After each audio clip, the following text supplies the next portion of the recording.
Para contarles un poquito cómo va a ser, nuestros panelistas van a primero a contar un poco de sus reflexiones y sus experiencias, luego vamos a tener un pequeño diálogo entre ellos y luego vamos a abrir también a preguntas al público. Vamos a estar 2 horas conversando, con certeza se nos van a pasar muy rápido porque los temas son supremamente interesantes. Entonces voy a arrancar ya a dar la palabra.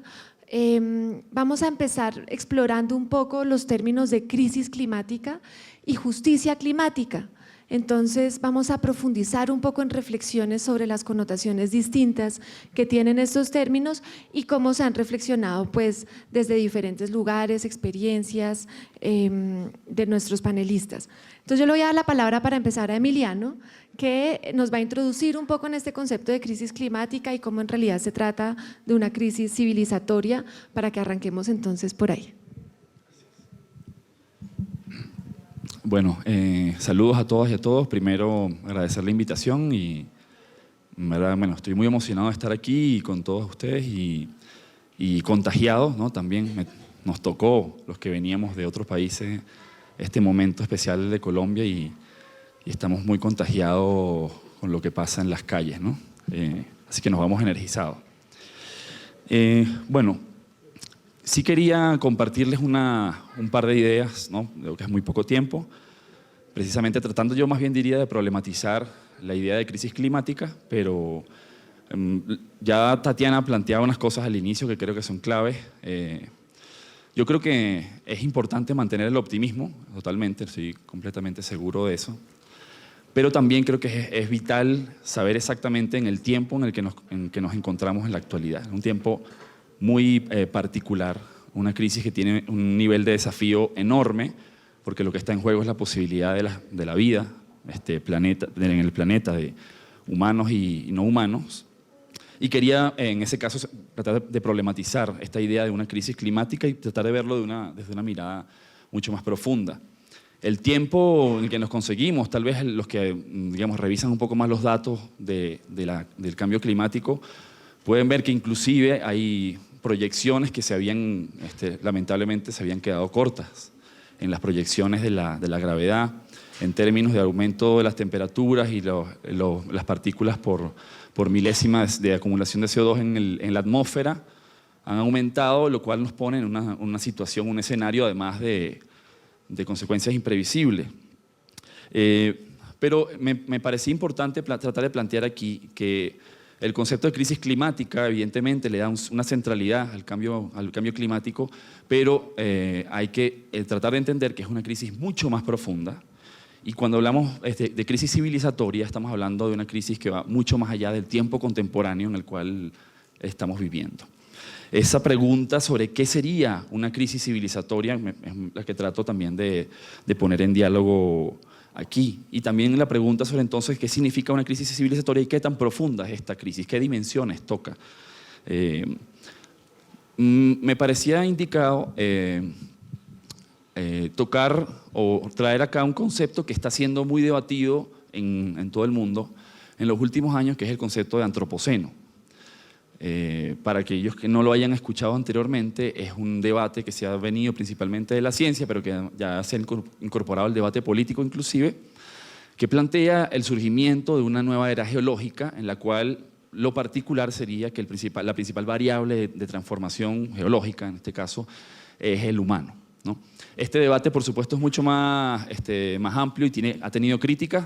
Nosotros nos escribimos mucho más a un concepto que se llama el capitaloceno, porque la idea de antropoceno sí que le pone la responsabilidad al humano, pero nosotros sabemos que los humanos no hemos tenido la misma participación en esta crisis, ¿no? Unos más que otros, ¿no? Y eso, la clave sería un poco ponerle el nombre a este periodo como capitaloceno, ¿no? Como exactamente una era que es el capitalismo, el sistema capitalista, el que la configura.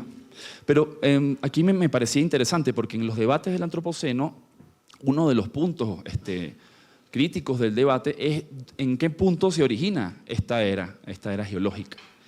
Y aquí es interesante porque empata perfectamente con la crítica que propone la idea de crisis civilizatoria, ¿no? ¿Por qué? Porque nos retrotrae a un tiempo de origen mucho más anterior al capitalismo. Un tiempo de origen que si pudiésemos hablar de unos más de 300.000 años del Homo sapiens, pudiésemos hablar de un tiempo específicamente que podría tener unos 5.000 años. Y en ese tiempo, aunque no existía capitalismo, ya se estaban configurando en las sociedades humanas jerarquías, concepciones de dominación de la naturaleza lógicas lógicas patriarcales, ya en este caso, ¿no? Digamos, estas son tres pilares que estaban antes del capitalismo. Y, digamos, pudiésemos ubicar esto y plantear entonces una temporalidad mucho más amplia que el capitalismo. Por lo tanto, la crítica de la crisis civilizatoria o un cambio de modelo civilizatorio va incluso más allá de la crítica al capitalismo como sistema. Hay un segundo tiempo, que es pues ya de este de 5.000 años, que pudiésemos ir un poco más adelante, que es el origen de la modernidad. Pudiésemos ubicarlo en los últimos 500 años, donde el patrón que se empieza a incorporar es un patrón principalmente racista colonial. Esto ya se ha discutido mucho en los últimos años, clave para entender lo que está pasando actualmente en la humanidad, y que inaugura un nuevo tiempo en el cual diríamos que surge ahora sí el sistema capitalista, que no está de más decir, el sistema capitalista no es solamente un sistema económico, un sistema integral de apropiación de la vida, de reproducción cultural, de cuerpos, sujetos, geografías, etc., ¿no? Y un tercer tiempo que nos parece fundamental y que es un debate que se ha dado en la red de Oil Watch desde los 90, no es reciente, que pudiésemos ubicarlo entre el siglo XVIII y el siglo XIX, que es donde se inaugura realmente el sistema capitalista basado en los combustibles fósiles. Y no es cualquier cosa, porque lo que hizo fue configurar un metabolismo social de acumulación, cambió toda la relación espacio-tiempo, y si ustedes pueden ver incluso gráficos del crecimiento demográfico, de emisiones de CO2, de crecimiento del PIB histórico de miles de años, pueden ver que tiene un pico justamente en esa etapa del siglo XVIII al siglo XIX, ¿no? Hay un cambio ahí fundamental que es el que posibilitó que hayamos llegado hasta este punto. Entonces vemos ahí que hay varias temporalidades que problematizar, ¿no? Sé que ya no me deben quedar, un minuto, para ir cerrando esta idea, ¿no? Esto supone que vean, ¿no? Si tomamos esta hipótesis de una crisis, por cierto, trabajada muy bien desde la ecología social, la cual yo recomiendo la obra de Murray Bookchin, que por cierto la obra de Murray Bookchin desde la ecología social es tomada por la lucha de los kurdos actualmente como un pilar ideológico para la construcción de su lucha en experiencias como la experiencia de Rojava, que se ha convertido en una experiencia paradigmática. Pero para terminar, todo esto tiene muchas implicaciones. El nivel de la crisis a la que estamos es tan profunda, como lo dijo Tatiana también, que nos invita a repensarnos todo. Todo. Ya incluso hemos hablado de una crisis, el fin del ciclo progresista. Eso es un periodo muy corto que vale la pena debatir, pero hay una cosa más larga que plantearse, y yo creo que estamos en un tiempo para repensarnos todo, y yo ahí, cuando digo repensarnos todos, incluiría los patrones o los códigos dominantes de las izquierdas tradicionales, que han sido las que han pensado el concepto de transformación y revolución. Eso tiene que ser discutido a la luz de lo que está pasando, sobre todo en estos últimos 20 años en América Latina.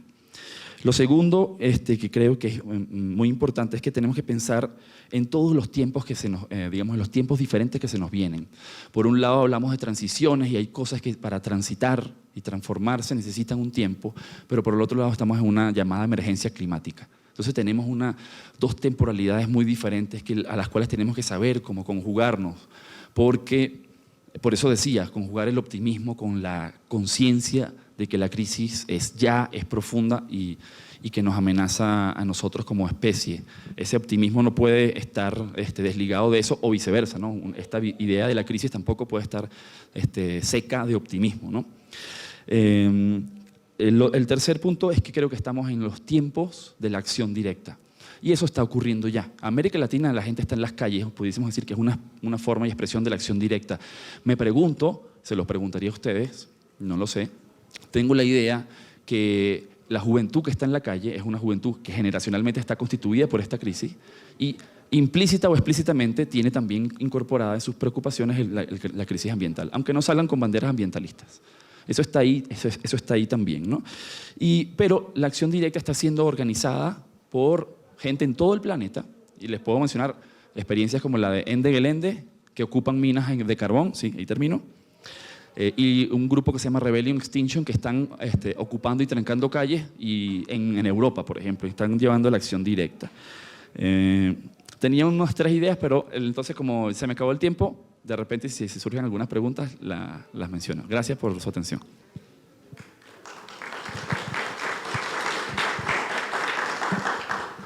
Bueno, Emiliano, muchísimas gracias.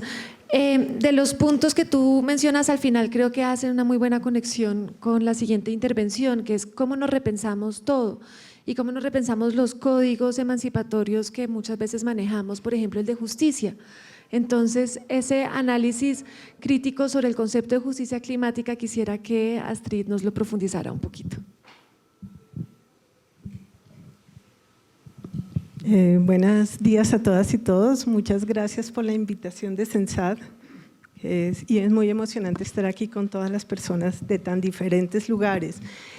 Tratando de ligar un poco con el planteamiento de, más allá de una crisis climática, es una crisis civilizatoria, y que si bien están en debate esos dos conceptos como antropoceno y capitaloceno, lo que está de fondo es una visión, una ontología moderna de las relaciones entre naturaleza, cultura, y a partir de ahí se construyen nociones de justicia.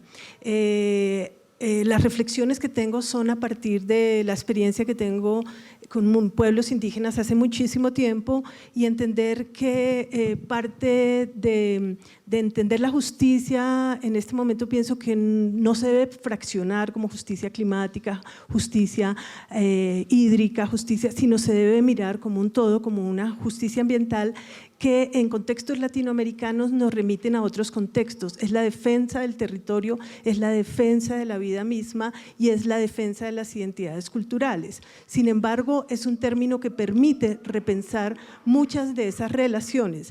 En particular, lo que surge es los planteamientos de pueblos indígenas que logran replantear la noción de justicia ambiental en otros contextos, porque lo que están demandando es el reconocimiento de otra ontología, de otra manera de concebir el mundo, y esa ontología la llamamos ontología relacional. ¿Por qué? Porque siempre es una articulación y una relación con lo no humano, llámese territorio, agua o otros conceptos, y esos son concebidos como seres vivos, seres políticos con capacidad de acción, y la idea es reposicionar estas relaciones en un contexto actual. ¿Cuál es el potencial político que tiene digamos, estas propuestas de justicia ambiental, que yo llamo justicia ambiental relacional? Uno, el reclamar derechos para humanos y no humanos. Todos se extiende esa noción a lo no humano, el no olvidar que ha habido una violencia epistémica de desconocimiento de los conocimientos locales, y se reclama esa dimensión histórica que reconozca el etno y el ecocidio que se está dando por todas esas dinámicas ambientales. Que confronte, estas dinámicas confrontan los procesos extractivos que se exacerban con esos elementos del contexto capitalista, y obviamente implican unas desigualdades de género, desigualdades étnicas hacia pueblos indígenas, afros y campesinos, y generan unas demandas nuevas. ¿Qué es lo interesante? Que estas demandas están basadas en al menos 5 ejes, y se puede ser común a todas las propuestas que seguirán ahora: al posicionamiento de otras relaciones con las naturalezas, a una visión territorial horizontal y vertical que genera un control territorial del suelo, del aire, del subsuelo. Eso nos llamamos a veces en una altergeopolítica vertical, o sea, es un control geopolítico desde lo local de ese territorio. También genera otro tipo de relaciones de género, porque replantea nuevas reconfiguraciones hacia lo no humano, y entre humanos y no humanos también, y repiensa todas las dimensiones de las políticas ambientales y climáticas. Por eso esa noción de justicia ambiental relacional, que pongo a discusión también, que implicaría entonces otras maneras de pensar lo político y de posicionar bajo perspectivas una visión ética que mira la política territorial y también la acción recíproca con esto no humano basadas en dinámicas culturales y dinámicas identitarias que conducen a otros escenarios de repensar estas relaciones de justicia ambiental. Yo no sé si ya terminé, no, puedo seguir entonces. ¿Qué pone estas nuevas relaciones? Pone otras maneras de ser, sentir y estar en los territorios y redimensiona digamos, unos elementos también de cómo estar en el territorio y cómo este territorio implica nuevas nociones. Entonces, al extender y a unir la relación entre territorios, identidades, también extendemos otras nociones de derechos. Por ejemplo, nociones de estos seres a tener derechos, los derechos del agua, los derechos del territorio, los derechos de lo no humano. En este sentido, se pueden revertir esas desigualdades. Yo le apostaría a que hay escenarios que permiten una reversión de las desigualdades que digamos que se sustentan en esa noción de exclusión de naturaleza-cultura y vuelve a reconectar y a reposicionar esta noción y permite ver otro tipo de transformaciones, y esas transformaciones surgen a partir de los movimientos sociales, pero también de todas estas propuestas de otra dimensión ontológica y otra relación entre humanos y no humanos. En punto.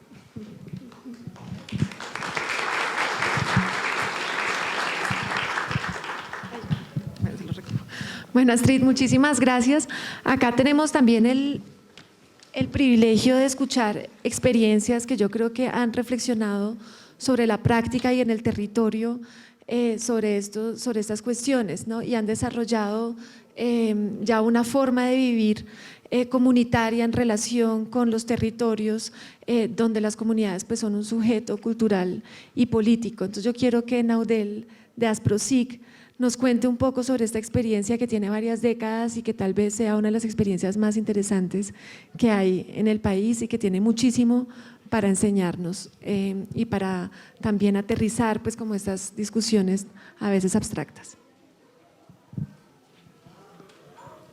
Muchas gracias por la invitación.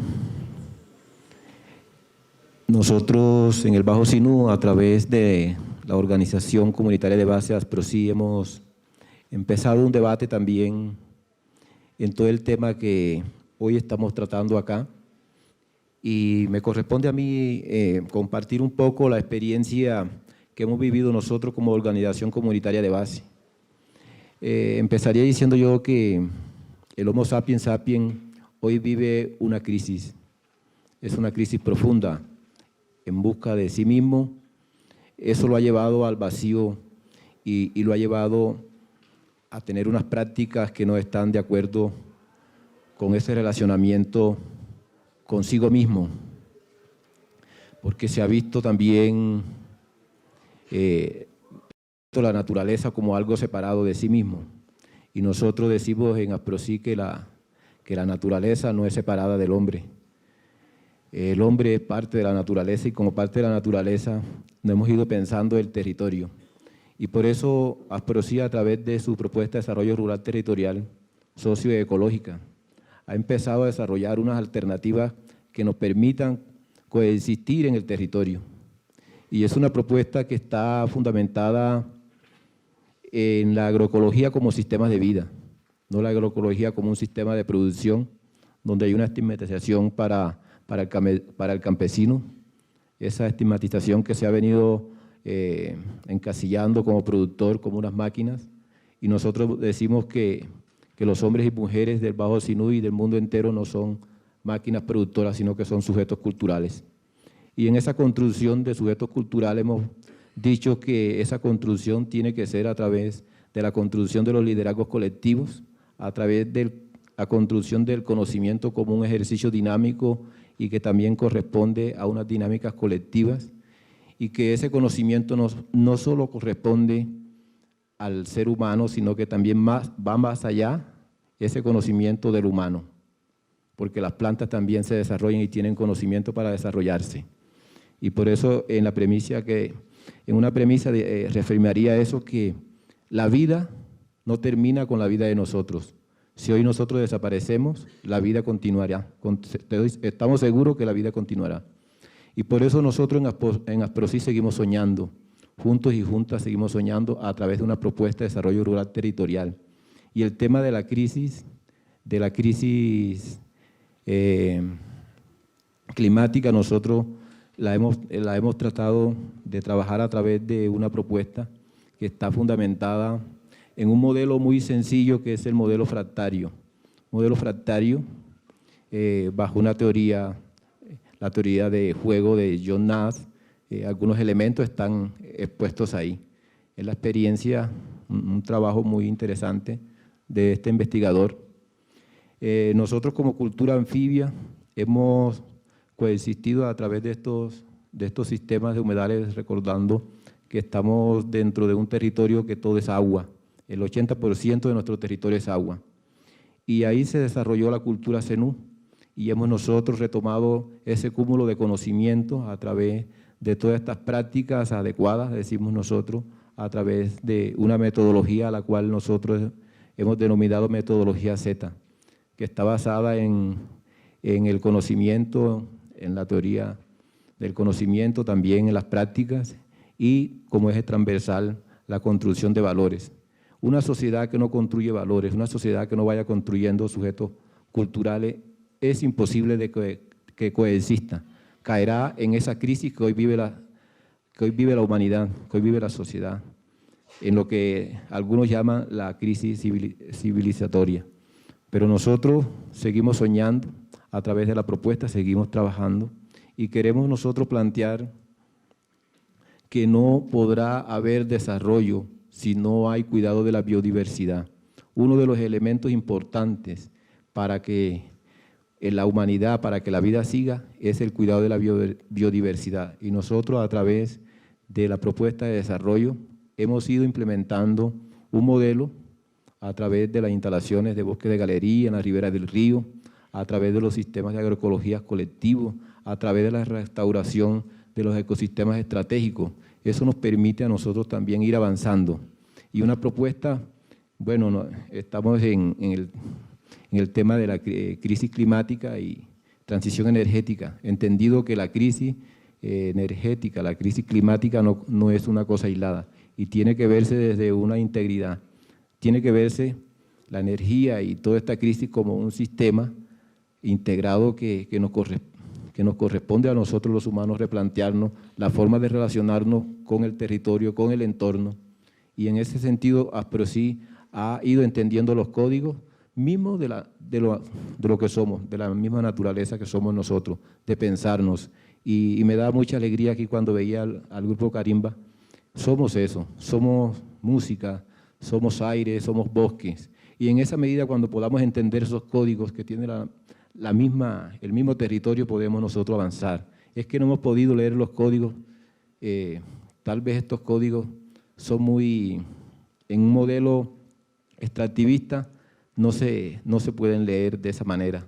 Y yo creo que en ASPROSÍ, el querer construirnos, el querer vivir sabroso, el querer vivir bacano, como decimos en el Caribe colombiano, querer vivir en una armonía con lo que somos, pescadores, campesinos, indígenas, eso nos permite a nosotros pensarnos y construirnos desde nuestras cosmovisiones, desde nuestras lógicas y desde adentro. Yo creo que la construcción y la revolución no puede ir de afuera, tiene que ir desde las bases y por eso nosotros en ASPROSÍ hemos ido experimentando, hemos ido trabajando que las revoluciones tienen que empezar desde lo más sencillo, tienen que empezar desde esas pequeñas iniciativas, de esas pequeñas cosas, porque queremos a veces creer que las revoluciones tienen que ser grandes cosas gigantescas y no, las experiencias en ASPROSÍ nos han demostrado que la relación que tenemos con el entorno son las que nos van a permitir construirnos, no en el consenso, también en los disensos. Hay que empezar a construirnos en los disensos, empezar a construirnos desde las diferentes maneras de pensarnos, porque el que piensa diferente no es mi enemigo, es mi contradictor, puede que tenga una idea también, y en esa medida nosotros hemos estado presentes y resistido en el territorio. Las alternativas de energía, las alternativas de vida que nosotros hemos ido implementando como organización, eso ha sido uno de los elementos positivos que hemos tenido.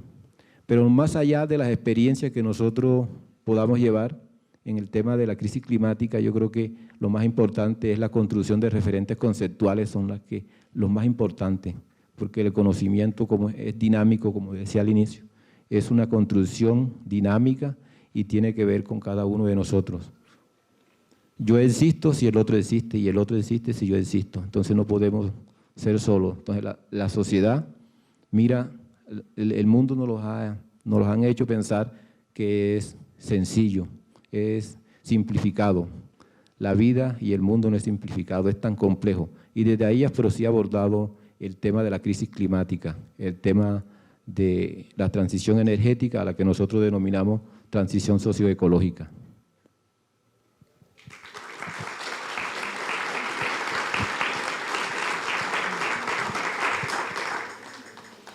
Muchísimas gracias, Naudel.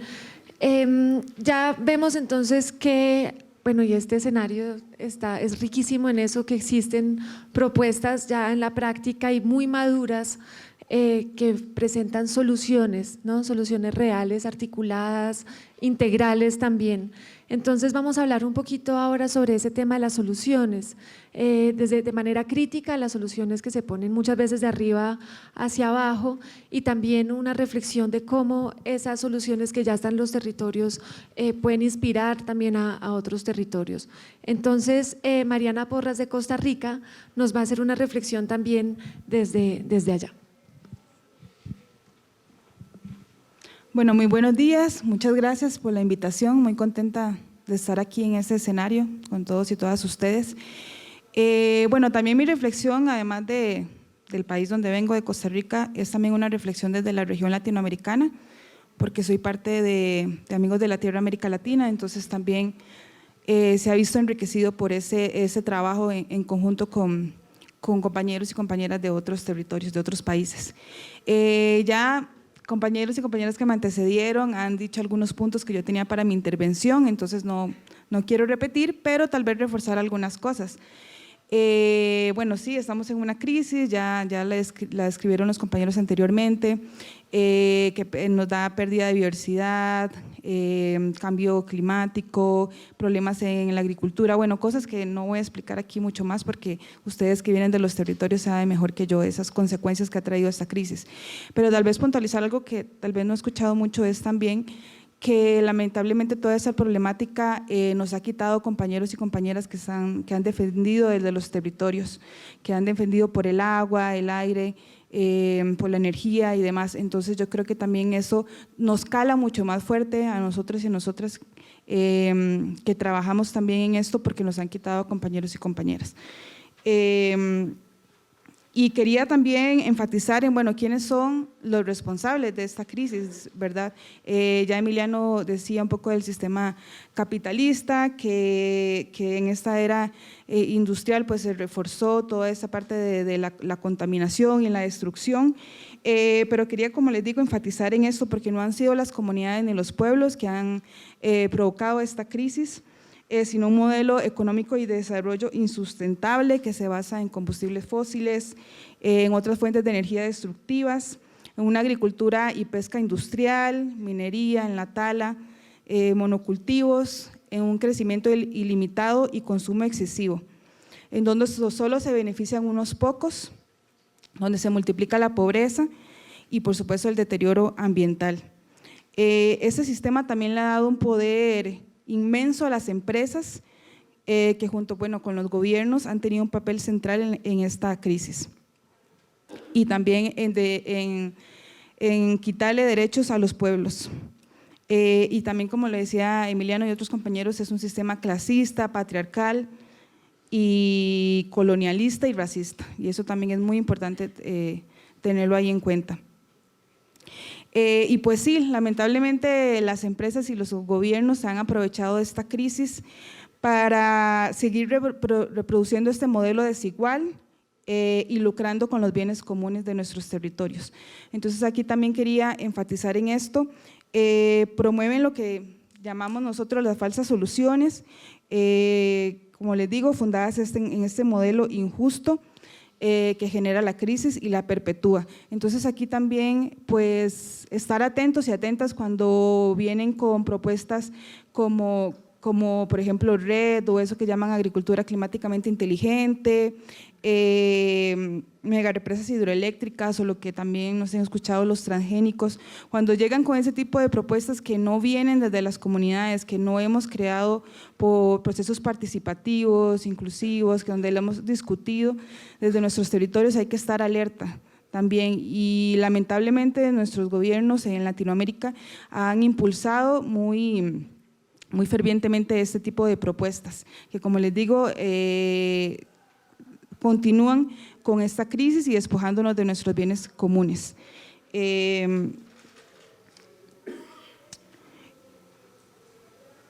Y sumado a esto, también quería enfatizar, y que también ya lo han dicho otras compañeras, en que es necesario cambiar ese sistema que nos impone ese tipo de propuestas, en pensar en otro modelo posible si queremos tener un cambio real y transformador. Una transición fundamental a nuevas sociedades fundadas en la igualdad y la soberanía de los pueblos y la justicia ambiental, social y económica. También, como lo había dicho Tatiana, a pesar de toda esta crisis, a pesar de que nos imponen también ese tipo de propuestas, esas falsas soluciones, de forma esperanzadora también hay que decir que los pueblos siguen en resistencia. Los pueblos indígenas y comunidades, también como lo he recalcado anteriormente, vienen implementando miles de iniciativas y materializan la justicia y que cuestionan la lógica capitalista. Entonces, pues sí, hay que hacer cambios reales, hay que soñar por ese otro mundo posible, pero también reconocer que hay muchas cosas que ya desde las comunidades y los pueblos indígenas, las comunidades campesinas se vienen haciendo, y eso es lo que necesitamos seguir fortaleciendo y apoyando y reforzando. No estas falsas soluciones como les mencionaba anteriormente. Esas alternativas que se vienen desarrollando desde las comunidades están basadas en un conocimiento ancestral y tradicional que ha demostrado que sí se puede, por ejemplo, sembrar sin calentar el planeta, que es posible poder conservar y cuidar los bosques, que no es necesario poner nuestros bienes comunes en esta lógica mercantilista que, por ejemplo, pone a nuestros bosques con un signo de dólar, ¿verdad? Porque solo lo reducen a términos como carbono y esas cosas que nuestras comunidades no están realmente acostumbradas a utilizar, o no lo ven en esa forma tan reducida, sino que es algo mucho más amplio. Entonces, creemos que las soluciones de los pueblos son la única posibilidad de revertir esta catástrofe, pero es necesario seguir apoyando y multiplicando estas iniciativas como soberanía alimentaria, agroecología, promover el derecho a la tierra, agua, semillas, que los pueblos tengan el control de sus territorios. Y bueno, para ir finalizando también, pues como movimientos ecologistas que trabajamos a nivel regional, nuestra tarea también es, además de seguir apoyando estas iniciativas que vienen de las comunidades, seguir denunciando la responsabilidad diferenciada de los países del norte y del sur global ante esta crisis, cuestionar y desafiar quienes toman las decisiones sobre la energía, sobre la política climática, sobre la biodiversidad y la alimentación. Seguir construyendo espacios donde los movimientos sociales puedan converger y unirse. Facilitar el diálogo y la construcción y una alianza para buscar una visión común. Y por supuesto, seguir cuestionando y desafiando el poder empresarial en todos los espacios. Y construir poder popular, porque sin la autonomía y la soberanía de los pueblos esto no sería posible. Así que solo juntas y juntas podemos hacer realidad la justicia climática, ambiental y social. Muchas gracias.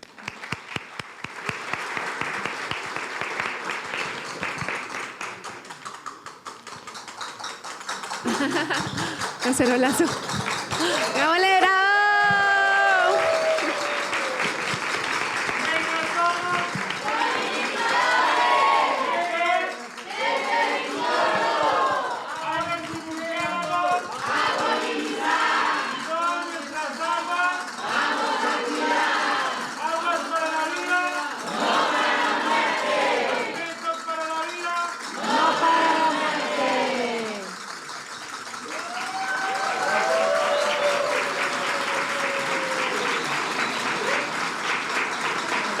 Bueno, queremos darle la bienvenida a los niños, las niñas y los jóvenes de las escuelas de polinizadores que vienen de varios lugares de Colombia y que tienen una mirada, la mirada es de las nuevas generaciones, los jóvenes que tienen mucho que decir respecto a la transición, respecto a la vida, al futuro y a su presente. Bienvenidos, niños y niñas. Jóvenes, este es su espacio, esto es para ustedes.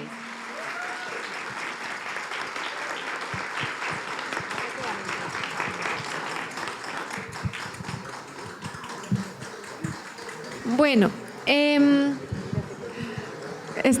buenísimo, este cacerolazo. ¡Bravo!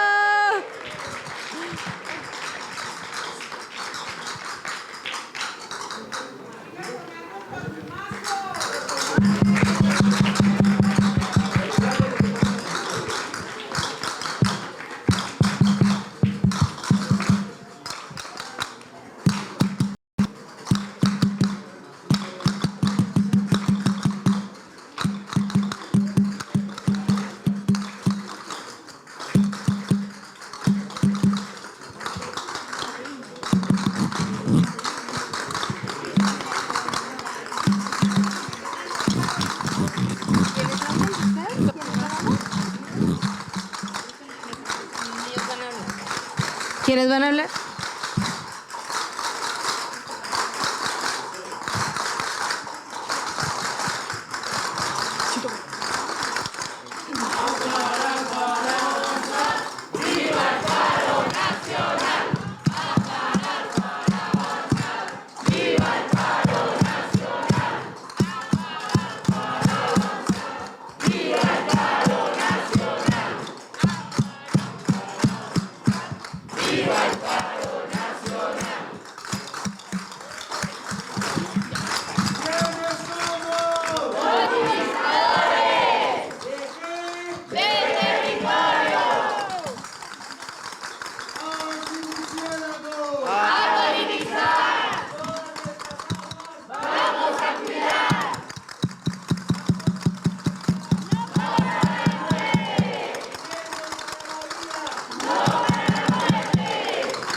Bueno, buenos días. Mi nombre es Marisol Abello Morales y pertenecemos a la Escuela Polinizando el Territorio.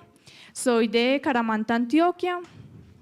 Es un proceso que hemos estado realizando con los profes. Hemos aprendido mucho y que pues queremos aprender mucho más.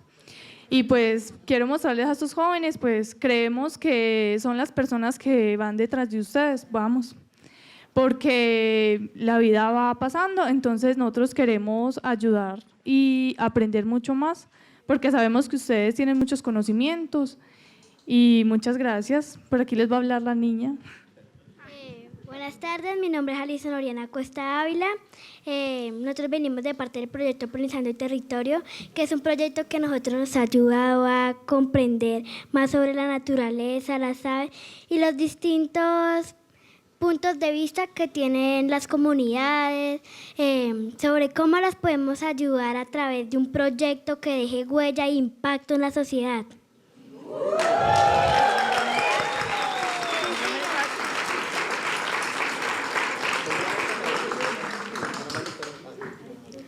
Buenos días, mi nombre es Keila Fuentes, venimos representando la playa Santander. Pues lo que allá hemos aprendido mucho, pertenezco a polinizadores de aves, hemos aprendido mucho de las aves, de todo,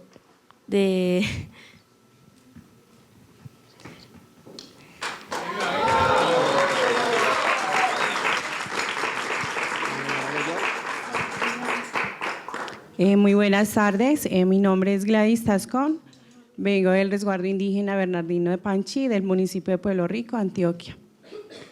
Hacemos parte de la Escuela de Polinizadores junto con el COA, Cinturón Occidental.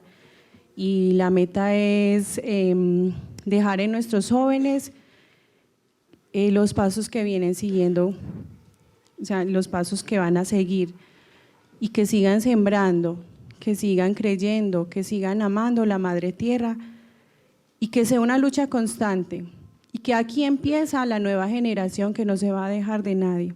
Muchas gracias.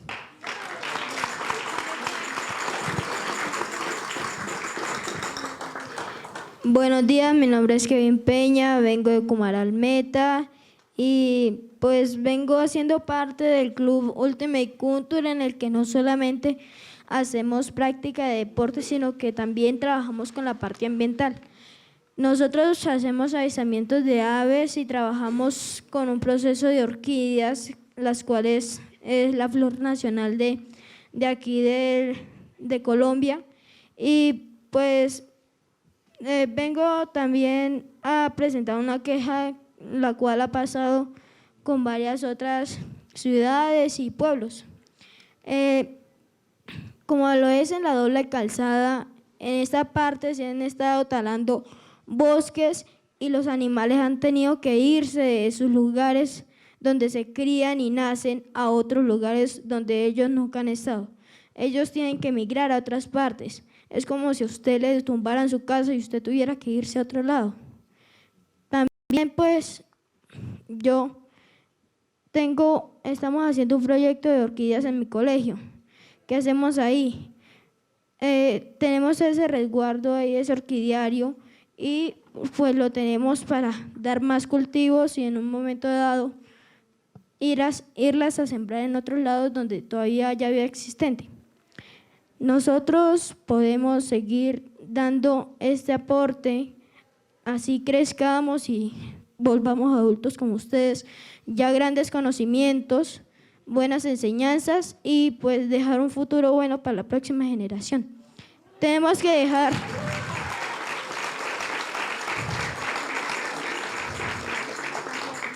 que dejar un grano de arena de parte de nosotros, no solamente tumbar, porque también tenemos que tener sentido de pertenencia. Los valores son los que le inculcan a uno en la casa, es lo que uno tiene que tener para las otras personas. El sentido de pertenencia para algunas personas no les importa. Ellos pueden ir por una calle y botar su basura, no les importa, no les incumbe. Pero hay un problema que pasa con esto. Esto va a las alcantarillas y las alcantarillas cogen mal olor. Afecta a algunas personas y pues se conocerá la contaminación y las personas empezarán a quejar, ya que algunas personas no van a poder seguir con estos proyectos. Queremos seguir inculcándonos a nosotros mismos y partir de sus enseñanzas que nos han dado a nosotros, sus aportes y todas las ayudas que nos han dado, para que así las próximas generaciones puedan seguir con este proyecto tan hermoso. Gracias.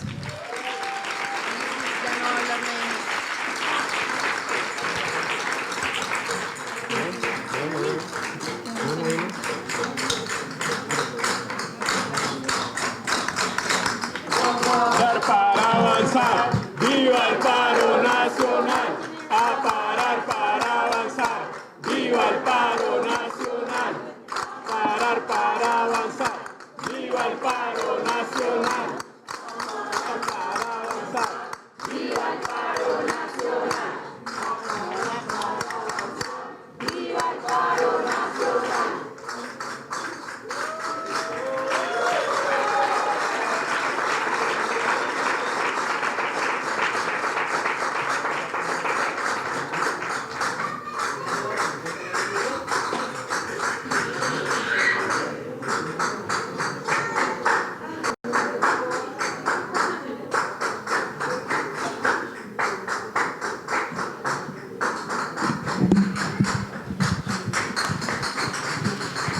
Bueno, tenemos la buena suerte que ahora va a hablar Diego. Diego entonces nos va a poder hablar un poquito de por qué desde el punto de vista climático hay que salir a paro y por qué las políticas que toman, claro, por qué las políticas gubernamentales que están basadas en la economía verde son absolutamente falsas y lo único que hacen es perpetuar un modelo pues, que ya sabemos que no sirve. Entonces, Diego, por favor, dinos a todos por qué en términos climáticos hay que salir a marchar.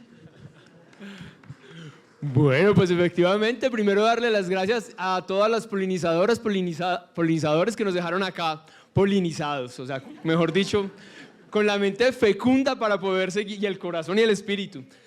No solamente para reflexionar, sino efectivamente para marchar, para movilizarnos, para transformar, ¿no? Yo quisiera hacer una aproximación desde algo que está muy presente hoy en día en nuestros territorios, en nuestros pueblos, y es la propuesta que nos hace la economía verde.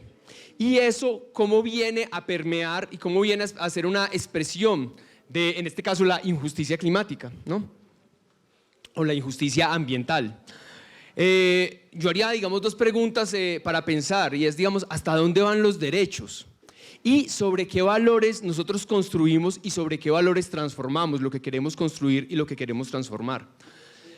Y para hablar de esto de la economía verde, pues retraer así cortamente, que es una propuesta que viene de años atrás, pero que por allá cuando hubo una crisis financiera como hacia el año 2008, pues encontró una forma de reencaucharse o de imponerse, ¿no? Cómo podía entrar a ponerse, digamos, a jugar en las vidas, ¿no? En las sociedades. Y entonces hizo una propuesta, ¿no? Nos hacía un análisis que hace un diagnóstico muy detallado, un diagnóstico que inclusive, digamos, hay muchas cosas en las que se coincide, cómo hemos devastado, cómo hemos acabado con las formas de vida en el planeta, cómo hemos agredido las vidas humanas y las no humanas, ¿cierto? Y identifica una causa de esa destrucción, ¿no? O de ese debilitamiento de la vida. Identifica al sistema económico capitalista. Y específicamente, entonces dice, es el modelo de desarrollo sustentable. El desarrollo sustentable no ha sido la respuesta, no fue suficiente, entonces vamos a evolucionar. Y los mismos causantes de las crisis de las que nos han antecedido quienes han tenido el uso de la palabra, entonces nos proponen ahora, desde los mismos responsables de las crisis, una nueva solución. Entonces nos dicen, ahora vamos a generar bienestar social, ahora sí vamos a cuidar el patrimonio natural, que ellos denominan capital natural, no es patrimonio, no es la naturaleza, es el capital natural, pero además vamos a generar crecimiento económico, ¿cierto? Y ahí quisiéramos hacer un énfasis, porque cuando nos hablan del crecimiento económico, identificamos ahí el nervio o el corazón de la propuesta, en crecer, el crecimiento económico, ¿cierto? Es el capital lo que sigue primando en esa propuesta. Los otros ámbitos, ¿no? Que deberían estar presentes, lo político, lo social, lo humano, queda soslayado, queda como invisibilizado. Y entonces ahí vemos cómo se empieza a expresar esta propuesta. Y esa propuesta, para que sepamos de qué estamos hablando, ya nos las mencionaba Mariana hace un rato, son esos proyectos de red, la reducción de emisiones por deforestación, o sea, que vengan y supuestamente protejamos selvas acá en los países del sur global, o que hagamos represas que supuestamente nos van a contribuir a mejorar la crisis climática, o que establezcamos nuevas plantaciones, nuevos monocultivos de pino, de eucalipto, pero acá en el sur, en nuestros territorios, en los de nuestros pueblos. Y que de esa manera entonces vamos a arreglar el problema y a crecer económicamente. Si efectivamente estuviéramos pensando en la naturaleza, miraríamos que en la naturaleza no hay nada que crezca indefinidamente, ¿no? Entonces, cuando nos hablan de crecimiento económico, pues eso no va a ser suficiente para arreglar o para aproximarnos a un entendimiento diferente de esa crisis de la que estuvimos hablando. Nada en la naturaleza crece indefinidamente. Imaginemos nuestros cuerpos si crecieran y no pararan de crecer, o una población de cualquier cosa, de un animal, de una planta. Nada ese crece indefinidamente. Pero además nunca nos hablan de la distribución. El que crezca la economía, pero se siga concentrando, sobre todo en el norte, de donde viene la propuesta, pues no nos va a solucionar nada a los pueblos del sur. Entonces empiezan a manifestarse varias injusticias, ¿no? Los derechos, cuando decíamos hasta dónde van los derechos tienen que ser plenos para todos y para todas. Pero acá no hubo derecho, por ejemplo, a la participación en la construcción de esa propuesta. No hay un enfoque ni siquiera de derechos humanos, porque es un enfoque de derechos para algunos humanos, ¿no? Algunos se pueden beneficiar de las bondades económicas que genera o del crecimiento económico, mientras que otros tienen que seguir asumiendo las responsabilidades, los efectos de esas propuestas, de esos proyectos. Y además, pues bueno, nos mencionaba Astrid, ¿no? ¿Cómo queda por fuera de foco los derechos de la otra naturaleza, de aquella que no es humana? Pero también quisiera poner un punto que no es solamente en la cuestión de los derechos, no es un análisis desde jurídico, ¿no? Pero también la crisis la manipulación que se hace de los valores, ¿no? Porque es una propuesta que nos empieza a plantear unos cambios de valores. Por ejemplo, la solidaridad nos la empieza a cambiar por la competencia, ¿cierto? Entonces, cuando nos dice que esta comunidad y su territorio sí puede acceder al proyecto, pero esta otra no, entonces ya no vemos el territorio como algo común, ya competimos por entrar en el proyecto, por beneficiarme de. La unidad o la común unidad se empieza a cambiar por el individualismo. Bueno, entonces yo puedo acceder al proyecto, en un proyecto de pago por servicios ambientales, que me paguen a mí, no importa que no le paguen al vecino, que no le paguen a la otra comunidad, ¿no? Y un valor fundamental, ¿no? Cómo nos empiezan a truncar o a cambiar el valor por el precio. Entonces, los valores, ¿por qué las comunidades, los pueblos que conocemos, de los cuales ya nos hablaron, han conservado y manejado y entendido los territorios? Porque tienen valores, ¿no? Lo valoran espiritualmente, culturalmente, valores de usos, porque también, claro, lo usamos, lo aprovechamos, no es que lo tengamos que dejar intacto. Pero cuando nos dicen que por eso ahora hay que pagar, y qué es lo que se puede pagar, lo que se puede salvar, entonces hay ahí un riesgo muy grande. El riesgo de que aquello que no es prioritario para la conservación, el ecosistema que no entra en el proyecto de red o el que no entra en el proyecto de compensación o de pago por servicios ambientales, ya no es un ecosistema estratégico.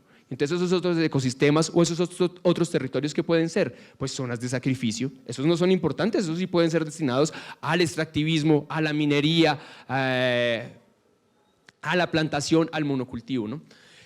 Y hay como otras formas en las cuales se expresa esa injusticia, ¿no? De esa propuesta de la economía verde. Una de ellas es cómo siguen trasladando la responsabilidad. Ya nos decía Mariana que no se ha creado igual las responsabilidades del norte al sur. Nos siguen trasladando la responsabilidad a nosotros, a nosotras. Entonces son nuestros pueblos, nuestros territorios los que se tienen que conservar en un proyecto de red, los que se tienen que dejar intactos, el que la gente ya no puede tocar para hacer una chacra, para cultivar, ¿no? La selva tiene que quedar intacta, pero es la selva aquí en el sur, ¿no? Donde nos pagan y el proyecto es barato. No es allá en el norte donde siguen consumiendo, donde siguen emitiendo, donde se siguen replicando esas expresiones de las cuales tal vez nos hablaba en principio Emiliano. Lo otro es esa propuesta tan perversa de transformar el patrimonio natural, el concepto, por capital natural. ¿Y eso para qué? ¿Para qué lo vuelvo capital? Pues para poderlo hacer negocio. Entonces, poder hacer un negocio de la vida y poder hacer un negocio con la naturaleza. Y no es una interpretación de nosotros. Quisiera mencionar un estudio que hicieron en 2012, cuando se hizo la cumbre de Río +20 en Brasil. Entre las empresas brasileñas que tienen un consejo empresarial, hicieron una encuesta. ¿Por qué las empresas brasileñas estarían dispuestas a involucrar los servicios ecosistémicos en sus empresas, en sus negocios? Más del 90% de ellos respondieron porque es una oportunidad de negocio, porque tiene que ver con el capital, porque el interés es el capital. O sea, la economía verde les da un dinamismo a sus negocios, a sus empresas.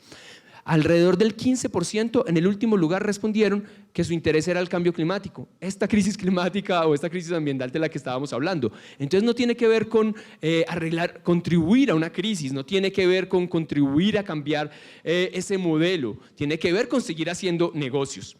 Quisiera mencionar solamente que allí hay empresas como por ejemplo La Vale, ¿no? con las crisis de represas que hemos visto, hay empresas como Monsanto de Brasil, ¿no? El país que más agroquímicos consume en el mundo. Y por último, mencionar cómo, digamos, las expresiones de criminalización son inducidas también por ese modelo. Aquí en Colombia tenemos, por ejemplo, operaciones militares como Artemisa, que en la Amazonía va y desaloja con operativos militares a las comunidades de esas áreas que hay que destinar a la conservación. Pero entonces, ¿en qué lógica? Entonces, de alguna manera se siguen trastocando valores, se siguen infringiendo, violando derechos, pero además se sigue trasladando la responsabilidad, el sufrimiento, el estar en unas condiciones de dominación de algunos humanos y de la naturaleza. Entonces, bueno, queremos que allí haya una expresión de la injusticia de esa propuesta de la economía verde.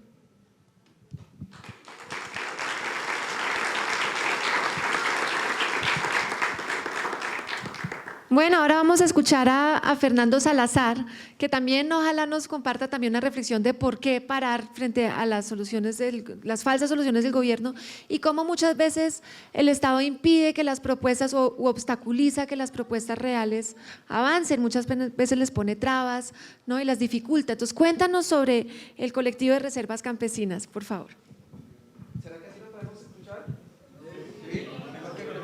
Como tú quieres. ¿Sí? Bueno, micrófonos.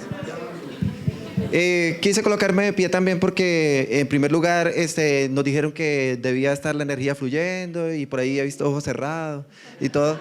¿Qué tal el canto de los polinizadores? Esa consigna nos avivó un momento, pero les propongo, por favor, que ahora nos demos un abrazo con el que esté al lado, a cada uno de sus lados, ¿no? Y comuniquemos energía. Eso, que volvamos a movernos. Somos la energía. Eso, no abusen del abrazo allí, por favor. Les comienzo a comentar que el colectivo de reservas campesinas y comunitarias quiso que yo viniera por acá a contarles de energía. Que un campesino esté hablando de energía. ¿Sí? Bueno, les comentaba, el colectivo de reservas campesinas y comunitarias en el departamento de Santander es un ejercicio que brevemente les reseñaré. Tengo 7 minutos además y eso ya implicó otro gasto de energía. ¿Cómo digo esas cosas en 7 minutos? Quedan 6. Lo primero, decirles que campesinas y campesinos del departamento de Santander, en Lebrija, Florida Blanca, Suratá, Matanza, estamos tejiendo posibilidades, estamos creando, soñando y haciendo que también esa energía fluya dentro de nuestros territorios. Hablaba en un momento antes de la naturaleza no humana, que es apartada, ¿no? Y desconocida. Y precisamente en estos días, por acá tengo unos papelitos, rogué que los polinizadores no lo movieran porque me dañaban la presentación, pero he traído al armadillo.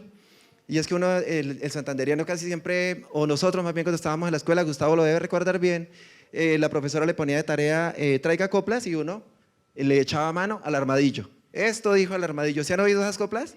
Ah, bueno, entonces comenzaré. Esto dijo el armadillo en camino para Bogotá. Voy cargado de energía y a celebrar la amistad. Me dieron 7 minutos para hablarles de energía y yo dedicaré uno para el maestro Mario Mejía.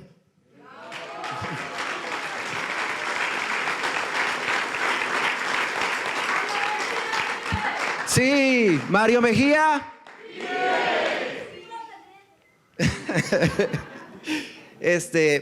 Y quise mencionar a Mario Mejía porque es que resulta que acá hablaron también del capitaloceno, ¿se llama? ¿Me recuerdas? Uy, qué nombre, eso me da miedo, ¿no? Pues yo les vengo a hablar de un periodo más cortico, el nuestro, que se llama campesinoceno, allá en Santander. Son aproximadamente 20 años que hemos venido caminando, marchando, juntándonos, uniéndonos y construyendo precisamente esos otros mundos posibles que Mario nos enseñó o que nos recordó que existían y que esas interrelaciones debían estar presentes en un mundo que quería definitivamente apartarnos y borrarnos, desconocernos. Mario Mejía hizo en nuestras vidas, digo, no en el proceso de un colectivo de reservas, sino en nuestras vidas, hizo una siembra muy especial. Y creo que cuando planeé qué decir acá, creo que él no dejó propiamente semillas materiales, sino como una semilla intelectual en los corazones de muchos campesinos y campesinas, y eso es una siembra de energía que él hizo, ¿no? En su momento, y tal vez su sabiduría le permitió entender que esa era la mejor herramienta para que nosotros pudiéramos seguir en el camino construyendo precisamente soluciones. Cuando Mario nos habla y nos recuerda de lo importante que es mantener el arraigo, la cultura campesina. En mi caso vivo muy cerquita de la ciudad y es muy fácil como el magnetismo, ¿no? De la ciudad que arrastra a la gente, y se la está llevando. Y sucede, ¿no? También una compañera de Bolivia esta mañana decía, también allá todo está creciendo, ¿no? La ciudad se dispara, el centro urbano y el campesino queda, la naturaleza queda ya desamparada, parece, ¿cierto? Entonces creo que Mario Mejía, una de las cosas que hizo fue, a través de su mensaje, permitirnos echar raíces y raíces sanas para estar en el territorio con arraigo. De la semilla criolla también, por ejemplo, creo que es como campesinos elemento más simbólico y representativo de la energía, ¿no? La magia, todo lo que encierra una semillita.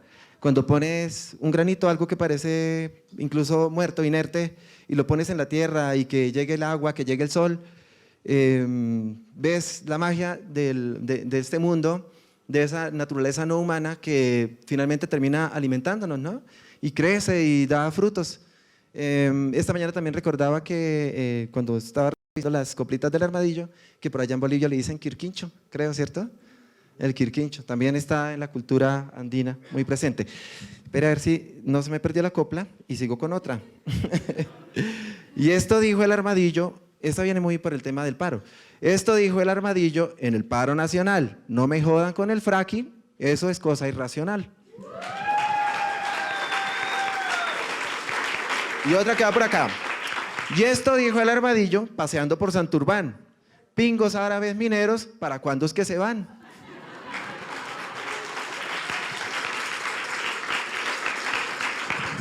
¿Cuántos minutos quedan? Ay, no, ella no revise, todavía queda. El tema de la energía, ¿no? También hace unos años, y antes de Mario Mejía, antes de nuestra escuela, antes de nuestro colectivo, tal vez nos remitíamos a eso, a la generación, distribución y el cobro. Entonces yo me acordaba que tal vez unos años atrás, si me hubieran hablado o hubiera hecho preguntas de energía, tal vez hubiera respondido: sí, claro, yo me acuerdo de la energía cuando llega una factura a la finca, porque son muy puntuales las empresas, y te cobran, y si no lo suspenden, o bueno, intereses y todo este tipo de cosas. Pero de las charlas más recientes con las compañeras, y eso sí fue hace muy poquito tiempo, oía también de todo este proceso de la agroecología, cómo ha ido evolucionando en nuestros territorios, con una escuela de aves muy similar a las de los polinizadores, con escuelas del agua, con escuelas de energías, con cocinas eficientes, con secadores solares, dándole bienestar a los animales, por ejemplo, también. Este tema de la energía sí que ha entrado y ha hecho, ha transformado las vidas en nuestros sistemas de producción, allí en el colectivo de reservas campesinas y comunitarias. Pero específicamente, una compañera se refería a cómo es el ciclo de la energía, ahora que tenemos ya y entendemos un poco más complejo la selva en las interrelaciones con nuestra comunidad, con la producción que yo tengo en mi finca. Y entonces no estamos tan ajenos a las abejas que están allá en el páramo, por ejemplo, que benefician que haya frutos para que las aves vengan también a mi cultivo, hagan y paseen, circulen, se alimenten, pervivan con nosotros y permitan el reciclaje de la energía, de todo lo que está en ese ciclo, de esa naturaleza no humana que siempre ha querido marginarse. Entonces, así como también Mario Mejía lo decía, que el ser campesino es como el arte de cosechar el sol. También esta compañera en esa charlita decía que también la luna, por ejemplo, ejerce una fuerza muy grande, una energía muy grande, y de hecho los ciclos lunares siguen siendo para nosotros, las comunidades campesinas, el elemento quizá más determinante para nuestras cosechas, para nuestras siembras, y para todos los ciclos de la vida, entonces, en lo cotidiano. Entonces la energía también del universo no está tan distante en el colectivo de reservas campesinas y comunitarias. Y refresquemos con coplita. ¿Qué dice por acá? ¿Cuánto tiempo queda ahora? ¿3? Uy, ya se ha rendido. 30 segundos, estás corriendo. Esto dijo el armadillo en la cocina humeante: volvamos el alimento sano y limpio como antes.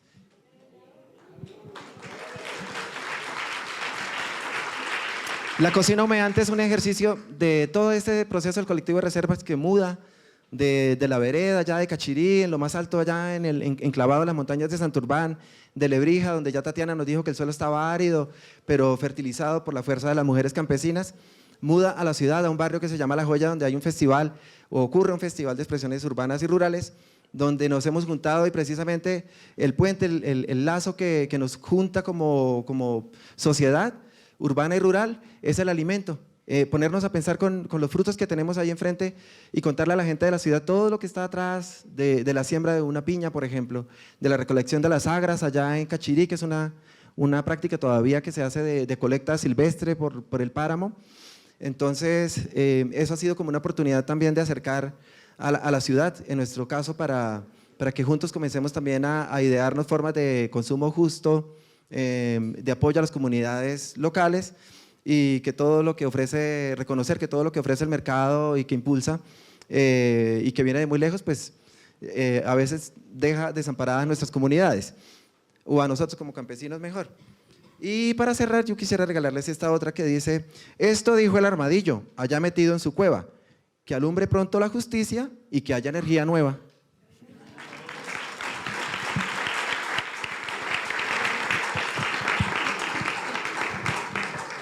Bueno, muchísimas gracias, Fernando, por alegrarnos con las coplas del armadillo.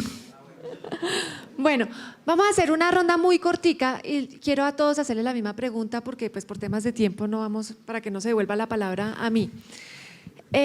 A partir de una idea de Emiliano al principio que decía, bueno, en esta crisis sí hay futuro, es cierto, pero también hay una emergencia, ¿no? Entonces estamos en una tensión.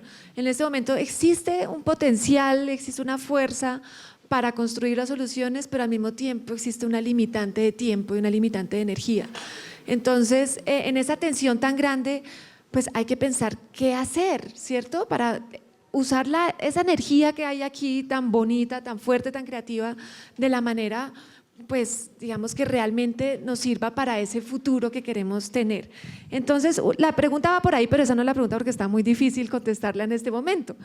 Pero sí quisiera como que ustedes de pronto en una intervención cortica ahorita tomaran una de las muchas semillas que fueron pues sembradas en este diálogo y a partir de esa semilla dieran una idea de qué hacer, digamos, cómo nos podemos, digamos, sí, una semilla para pensar en esa transformación en un futuro donde tenemos muchas limitantes, ¿cierto?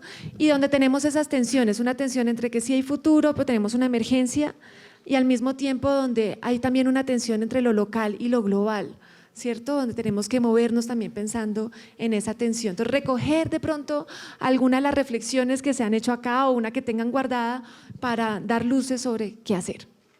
Entonces, voy a arrancar de aquí para allá. Es una pregunta muy compleja, ¿no? No es muy sencilla responder Voy a intentar decir alguna idea así muy general. Yo creo que nosotros en ASPROSI lo que hemos entendido del qué hacer es en el qué hacer diario. Cómo aterrizar todas estas teorías, todo lo que se hace en teoría, el conocimiento, cómo hacerlo vida en el quehacer diario de las personas desde las cosmovisiones. Yo creo que ahí está el secreto. Hacerlo desde lo que nosotros somos, desde lo que diariamente estamos relacionándonos con el entorno, con el ecosistema, con todo eso. Yo creo que desde ahí es que podemos empezar a construirnos desde lo que somos, desde nuestros territorios. Creo que empezar desde ahí, desde lo local, empezar a construirnos desde nuestros pensamientos y empezar a hacer un ejercicio, creo que muy hermoso, que es el de desintoxicarnos del pensamiento, porque tenemos mucho el pensamiento muy intoxicado con todo el tema del colonialismo, la colonización del pensamiento, y yo creo que a través del quehacer diario, ese ejercicio dinámico entre todos y todas podemos avanzar, y tiene que ser juntos y juntas. Eso solo, los individuos solo no podemos vivir. Yo creo que desde ahí podemos construirnos.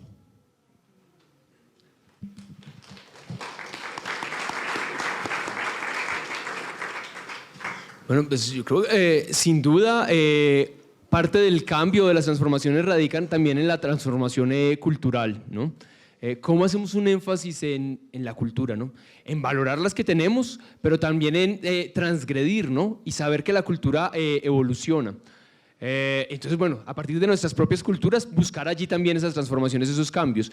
Y bueno, para ello creo que hacer escuelas, muchas, de muchos tipos, como la que acabamos de ver acá de los polinizadores y polinizadoras, ¿no? Generar pensamiento y generar acción a través de las escuelas, ¿no? Cómo poder, todo el pensamiento, toda la reflexión que ya hay, que ya otros y otras han avanzado, que han caminado, pues traerlo también acá con nosotros, pero también cómo desde los territorios para nosotros mismos nos pensamos, ¿no? Nos damos las oportunidades de pensar qué queremos, cómo lo queremos obtener, propiciar esos espacios para poder alcanzar esa transformación cultural restablecer de alguna manera esa relación con la naturaleza de la que nos intentan sacar como seres humanos. Pero creo que ahí hay parte de la respuesta, ¿no? Y bueno, retomar lo que dice Naudel, eso tiene que ser juntos y juntas. Bueno, yo insistiría un poco en lo que les planteaba al inicio, ¿no? Creo que este es un tiempo extraordinario, me refiero, digamos, de lo particular en la historia de la humanidad, y necesita o requiere, por lo tanto, de nosotros hacer algo extraordinario, hacer algo radicalmente diferente a lo que hemos hecho hasta ahora, ¿no? La idea que les comparto, ayer estaba en la Plaza de los Hippies y vi una pancarta que decía: no nos conocemos, pero nos necesitamos, decía la pancarta, ¿no? Y yo creo que va un poco por ahí, ¿no? Creo que en este momento de la humanidad nunca habíamos necesitado tanto tejer comunidad como ahora. Y hay un concepto que se toma de la ciencia, que es el concepto de resiliencia, que habla, bueno, que luego se ha tomado también en las ciencias sociales, que se toma como un concepto de la capacidad de las comunidades, de los ecosistemas o de las sociedades para poder sobrepasar a tiempos turbulentos como los que vivimos en la actualidad.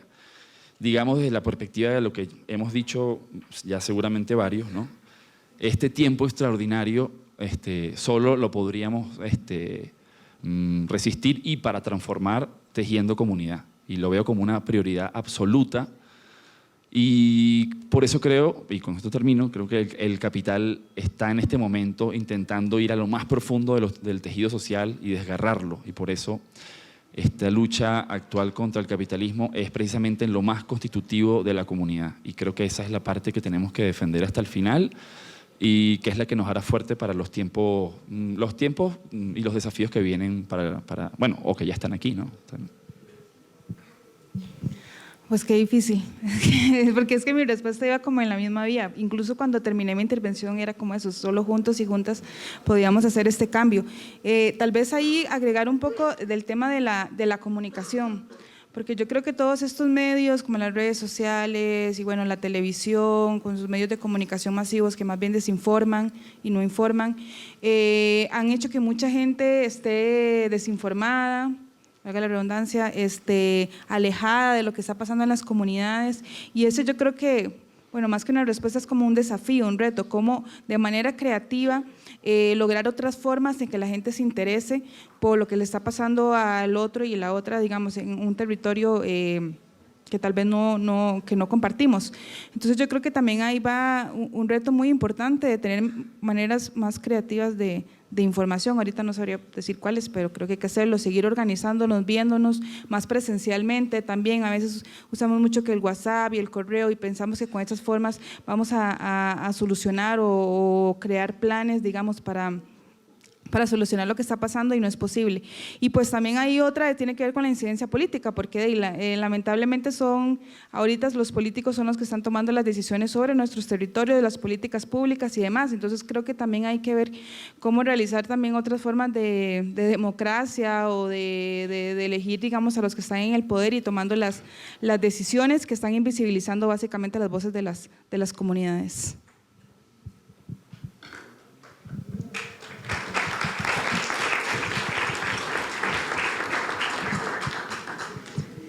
Pregunta difícil, pero bueno, me inspiro en todo lo que pasa y todos los movimientos que están pasando como en dos ejes. Uno, siento que las defensas territoriales agua han sido como un giro en el posicionamiento de la defensa de la vida, y yo creo que ahí en la defensa de la vida articulado una serie de movimientos sociales importantes que están reconfigurando esas nociones o en ese posicionamiento de otras alternativas.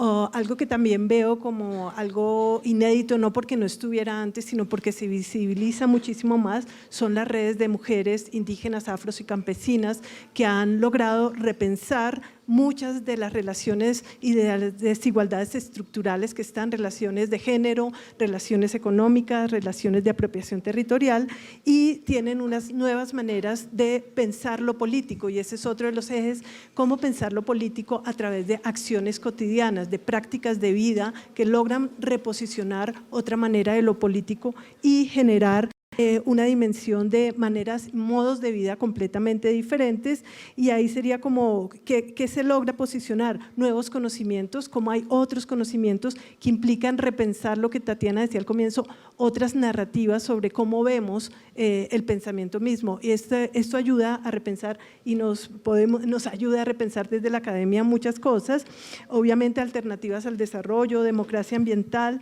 y la justicia también territorial, cómo se reconfigura una justicia territorial y ambiental que permite pues construir otros mundos y posibilidades de modos de vida.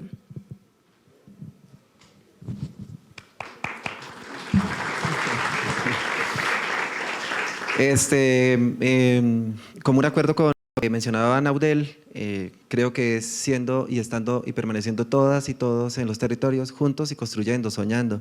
Y adivinen, tengo copla. Sí, pero esta vez es Armadillo por Quirquincho por Armadillo, ¿vale?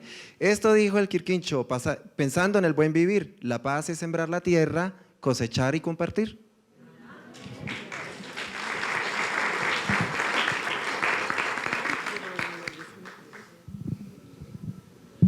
Bueno, pues entonces ya tenemos un repertorio inicial, unas semillas iniciales pues para pensar dónde poner nuestra energía, ¿cierto? En este momento de emergencia. Vamos a dar lugar a algunas preguntas de ustedes. Les pedimos pues que hagan preguntas más que intervenciones para aprovechar pues que tenemos a los panelistas aquí y pues sabiendo que tenemos 2 días para conversaciones más profundas en los almuerzos, en los refrigerios, en la feria de esta tarde, que están todos y todas muy invitados. Entonces, ¿quién quisiera preguntar por allí? Si quieres ponte para que te vean, si te pones de pie y te presentas.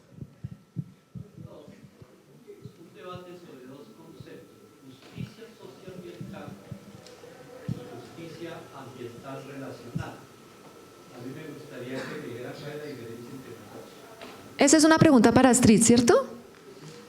Listo. ¿Ya? ¿De una? Sí, de una. ¿O recogemos preguntas? Sí. Bueno, vamos a recoger las preguntas. Yo les pediría que también digan a quién va dirigida. Por acá hay otra pregunta. Sí, ponte bien. ¿Quieres con el micrófono?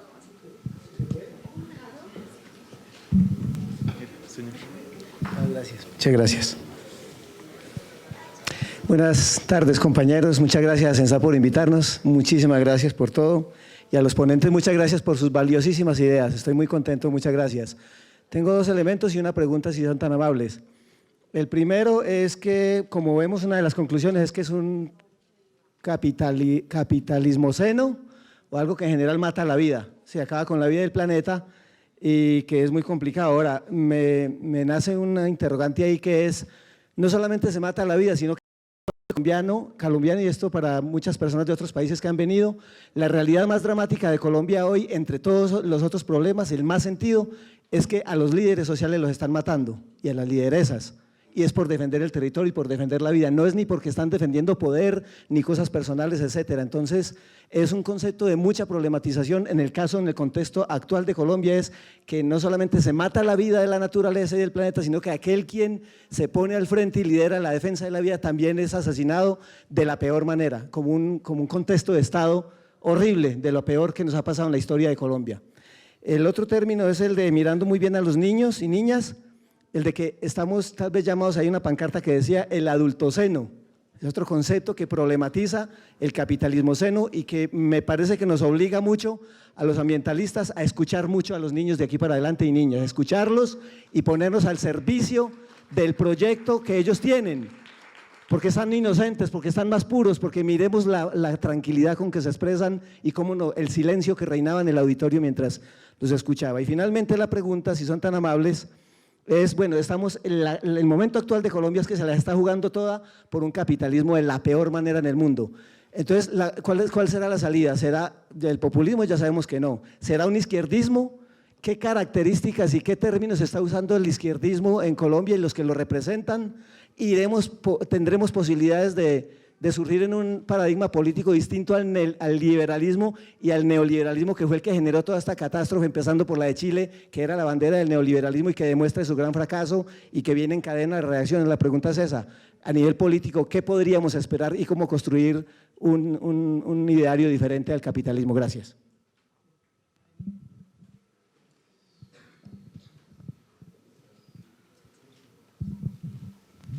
Bueno, mi pregunta va para Naudel de Asprosic. Cuando Naudel nos contó que el propósito, que tenían como uno de los propósitos ese vivir sabroso, yo me quedé enamorada. Yo decía, vivir sabroso. Con todo lo que tenemos, con todo lo que vimos en el territorio Naudel, con todos los dolores, con todas las violencias que nos atraviesan, desde la infancia hasta la adultez mayor, ¿cómo se llegó a construir ese concepto de vivir sabroso? ¿Cómo se llega ahí?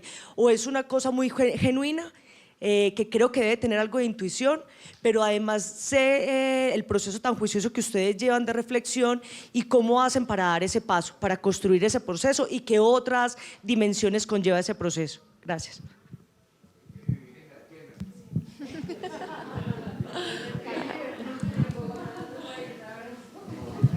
Gracias a los panelistas, nos han dado reflexiones y semillas muy interesantes que pueden realmente calar muy profundo en lo que son nuestras propias reflexiones, pero nuestras acciones también.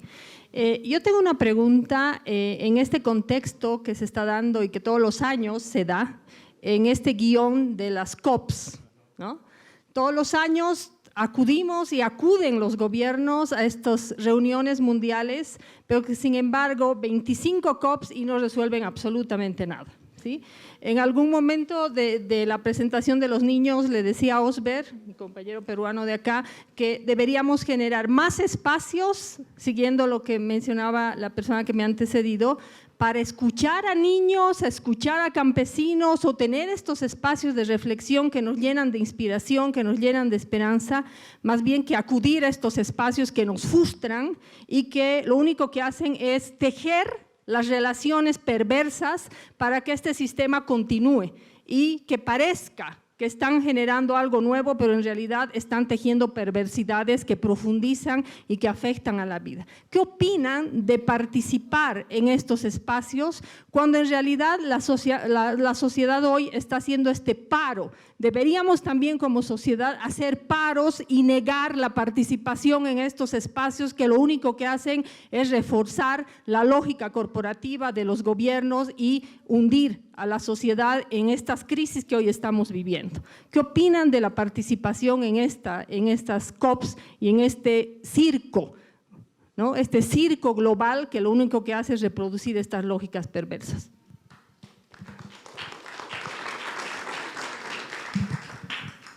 Listo, vamos a escuchar dos preguntas más. Gracias. Mi nombre es Hernando Escobar, de la red de Custodios de Semillas de Río Sucio Caldas.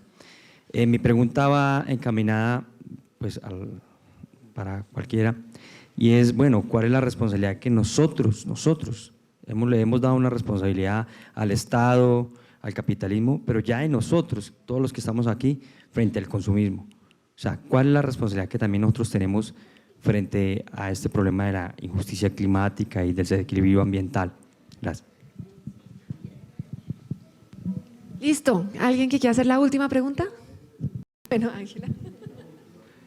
Bueno, nosotros debemos de partir de una visión de economía política para no andar.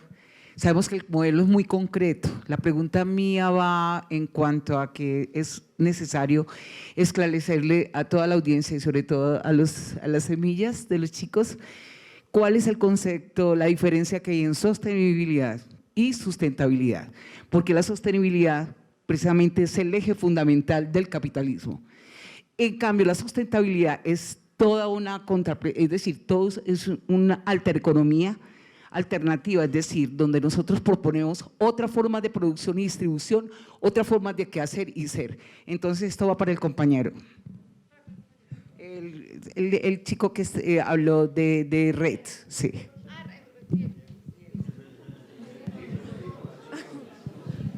Listo, entonces vamos a dar la palabra esta vez de aquí para allá para que ustedes respondan las preguntas que quieran responder.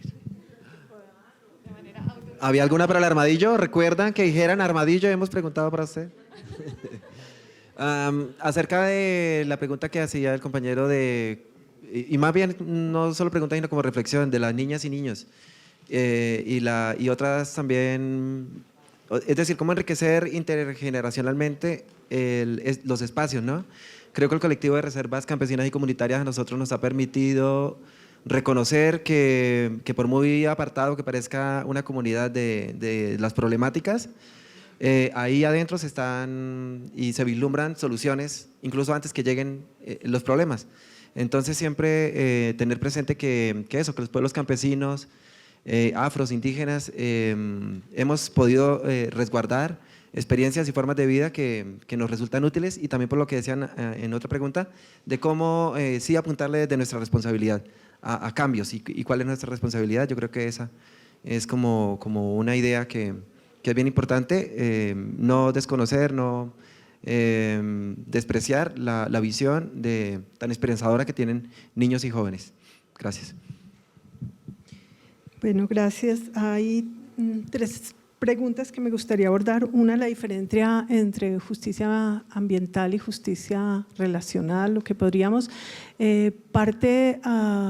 porque muchas de las nociones de justicia vienen de la construcción de una noción de sujeto moderno con derechos que no incluye lo no humano, y lo relacional parte de entender otros seres, otras nociones de derechos. Hay un ejemplo, y me pido permiso ya que decir, por ejemplo, para las wayú, los territorios, el agua tiene derechos, tiene su propio territorio, y el agua necesita espacios de intimidad. Esto nos permite ver la dimensión de lo que implica incluir en esas demandas de justicia estos no humanos que son parte de la vida y que siempre están interrelacionados y que se coproducen con los humanos. Entonces, es un concepto que extendería esas nociones a otras nociones completamente de derechos y no extender unas nociones de derechos modernos hacia lo no humano. Frente a lo de geopolíticas de producción de conocimiento que se generan en las COPs, parte de los problemas que yo veo es que se genera una geopolítica de producción vertical que muchas veces se reproduce, muchas veces no, casi siempre, en los gobiernos, a diversas escalas, y se aplica en contextos locales sin considerar las perspectivas locales, los conocimientos propios y las alternativas que siempre se han dado. Entonces, a mí sí me parece que hay que repensar esos escenarios a partir de otras maneras de concebir estos espacios, porque pues, ¿quiénes participan realmente y en qué condiciones de participación, ¿no? Y frente a ¿cuál es nuestra responsabilidad? Parte de los problemas de la responsabilidad frente a lo ambiental, la crisis climática y todo, si bien se identificaron ya las causas, yo siempre he pensado que tenemos que asumir nuestra propia responsabilidad, ¿no? Nosotras, todas las personas también tenemos responsabilidad en procesos de consumo. Por ejemplo, el consumo es algo que articula mucho de esos procesos también capitalistas, y no delegar en otras personas esa responsabilidad de, a veces digo, salvar el planeta, ¿no? Entonces, a veces no consideramos cuál es el rol de lo urbano desde nuestras acciones cotidianas, de cómo repensar esas prácticas cotidianas y ser coherentes con esas prácticas y repensar todas esas dinámicas que implican las dinámicas capitalistas. Uno de los elementos, frente a los debates de antropoceno y capitaloceno, es que, mal o bien, con todas las implicaciones, han abierto posibilidad de repensar las categorías naturaleza-cultura y de crear otro tipo de escenarios que pueden repensarse a nivel de lo que ha estructurado el pensamiento moderno. Sí, bueno, como refrescar esto de la COP que preguntaba la compañera, en realidad nosotros, por ejemplo, como Federación Internacional, que representamos organizaciones de lo hemos tomado como un espacio de denuncia, pero no creemos que ahí es donde se vayan a buscar o crear las verdaderas políticas para cambiar o revertir la crisis que estamos viviendo actualmente. Y entonces hemos como bajado mucho, digamos, como las energías en el sentido de llevar a un montón de gente, y etcétera. Entonces, sí estamos ahí, pero como con otro objetivo. Yo creo que el tema del cambio climático también es no pensar solo cuando está la COP, sino que este es un tema que tiene que estar en todo el año, en los diferentes espacios en los que estamos, y también pues reforzar ahí, como decía la compañera, el poder popular, digamos, en las comunidades, repensar, digamos, cuáles son esas prácticas que, como decíamos, realmente son las que van a enfriar el planeta o revertir esa crisis. Y también trabajar mucho con los territorios cuando vienen esas, como les decíamos, esas falsas soluciones como red y todo lo demás, que vienen de esos espacios, que como decíamos ahora, que es para desvirtuar lo que realmente hay que hacer. Yo creo que también es como trabajar eso con las comunidades, ¿verdad? Para que no caigan como en esa trampa y hacer como esos análisis conjuntos de qué es lo que nos quieren poner, porque es que eso no es realmente va, porque muchas veces, como decía Diego, esas prácticas o esos programas que crean es porque supuestamente le implantan en las comunidades, quitando toda autonomía y soberanía en la toma de decisiones. Incluso en lugar de las comunidades estar pensando en sus prácticas, tienen que estar pensando cómo defenderse o analizando proyectos como Red, que hasta uno dice, ¿y esto cómo se come, verdad? Entonces yo creo que hay que fortalecer eso, la autonomía y las prácticas de las comunidades que ya vienen realizando, y eso es lo que realmente hay que poner, digamos, como en incidencia con los gobiernos, y fortalecer ese tipo de prácticas en las políticas públicas de nuestros países. Y también con lo que decía el compañero de los defensores ambientales, pues realmente eso yo creo que es algo muy preocupante. No tengo una respuesta, pero sí decir que desde varios movimientos eso es algo que estamos hablando, de ver cómo de reforzar mecanismos de solidaridad, de cuidado, para que nos sigan pasando estas, de que nos maten a compañeros y compañeras, porque realmente los mecanismos que vienen, por ejemplo, como de organismos de derecho internacional, de derechos humanos, no están funcionando, y eso es, por ejemplo, en Costa Rica, yo sé que la gente dice que ahí no pasa nada, pero sí, el año pasado, este año mataron a un compañero que tenía medidas cautelares de la Comisión Interamericana de Derechos Humanos. Entonces uno dice, bueno, ¿y para qué sirvió? Igual fue el caso de Berta Cáceres en Honduras y demás. Entonces creo que tenemos que trabajar como en esos mecanismos propios. No somos organizaciones necesariamente de derechos humanos, pero pasa también por nuestros trabajos, y tenemos que crear, como digo, esos mecanismos de solidaridad y de cuidado para que no se normalice, o que digan, mataron a otro compañero más en Colombia, y uno diga, otro más, y sigan lo que uno está haciendo. No, eso no hay que normalizarlo, y yo creo que como organizaciones tenemos que también poner en nuestros planes de trabajo y demás cómo hacer estos mecanismos de cuidado de nuestros compañeros y compañeras. Bueno, respecto a la pregunta que hizo el compañero, que es una pregunta compleja, bueno, en Venezuela le llamamos la pregunta de las 50.000 lochas, ¿no? Decimos que es la pregunta, es obviamente muy difícil, porque es la pregunta que todos se hacen sobre una opción política por la izquierda o no, ¿no? Pero por lo menos sí valdría la pena pensar que los binarismos izquierda-derecha, al menos como forma de pensar binariamente todo, están absolutamente agotados y no nos han servido para mucho, por un lado. Que la izquierda en realidad no es en singular, sino es plural, son las izquierdas, hay una diversidad en ese mundo. Hay una que se ha hecho dominante, pero hay otras que han sido invisibilizadas y que tienen alternativas, que es verdad que muchos sujetos políticos no se sienten identificados con ese concepto de izquierda, están fuera de ella. Que es verdad que el concepto de izquierda y derecha proviene de la matriz eurocéntrica colonial, ciertamente, y que hay que ser valientes para debatir sobre eso también, ¿no? Que no supone, por supuesto, despolitizar, sino repensarse también incluso eso. Y que están todo el tiempo emergiendo otros sujetos que no están en los códigos. Bueno, veamos lo que está pasando ahora en Colombia. Sujetos políticos que no están en los códigos de la izquierda a la derecha y tienen otra forma, pero son políticos también, en ese sentido. No partidistas, sino políticos. Y también pensar que la política ha sido estadocéntrica y partidocéntrica, y que podemos pensar una política más desde abajo, que nos genere otro centro de la política, que no sea el Estado, el partido, la toma del poder en ese sentido, sino que empiece o que tome como centro la construcción de los poderes desde abajo, ¿no? teniendo el territorio como elemento. Y cierro con lo que comentaba usted de las COPs, que es un dilema muy interesante. Yo solo le plantearía dos cosas. Una, creo que todos los ámbitos hay que estar en ellos, ¿no? En todos. La COP internamente es cierto que es una trampa también, porque no solamente es estar detrás de un grupo de dirigentes, pequeña élite, además que monopoliza el conocimiento científico, ¿no? Casi que nosotros no sabemos nada, ¿no? El resto, el 99,5% de la humanidad no sabe nada, sino que además han reformulado políticas para hacer negocios, como lo decía Diego. Pero yo creo que al menos desde la COP de París se generó un debate desde los movimientos y se generó con más fuerza una vertiente de acción directa, que es lo que yo trataba también de plantear en la intervención al inicio. De ahí surgieron varias cosas, ¿no? Lo que Naomi Klein llamó los blocadia, que son grupos de organizados que van, por ejemplo, y ocupan la mina. Ya no van a pedirle al Estado que haga tal cosa, sino se meten en la mina, cortan la ruta. O, por ejemplo, como pasó en los Estados Unidos con el Standing Rock, el movimiento de trancar el territorio donde se metía el oleoducto, ¿no? El XL.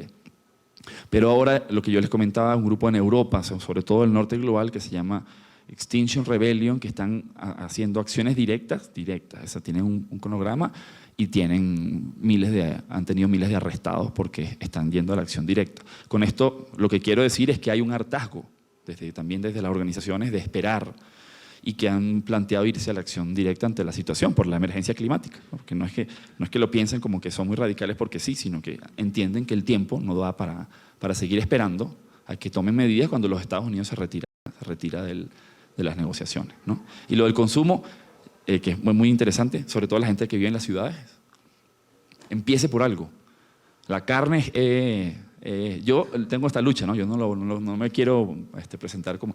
Yo tengo esta lucha con la carne, lo confieso. Hasta hace un mes estaba vegetariano y volví y me vuelvo a Colombia, porque se come tan rico. Yo no, o sea, era demasiada tentación, ¿no? Pero empiece por algo. La carne es clave, Las redes en Caracas construimos una red de consumo, porque no son solo redes de productores, también los consumidores pueden organizarse para desconectarse del mercado y conectarse con productores pequeños, periféricos, etc. O sea, empiece por algo, y empiece con su barrio, con su comunidad. Dé un paso.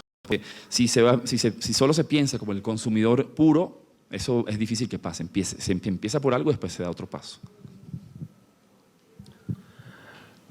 Bien, tal vez relacionar rápidamente la pregunta sobre la situación en Colombia y la COP. Y yo creo que parte de la respuesta puede estar en lo que está sucediendo actualmente.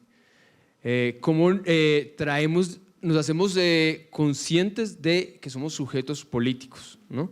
Y la política la traemos acá al territorio, al barrio, a la asamblea popular. Lo que está pasando en este paro nacional creo que es un reflejo de eso, ¿no? Un paro que es convocado por una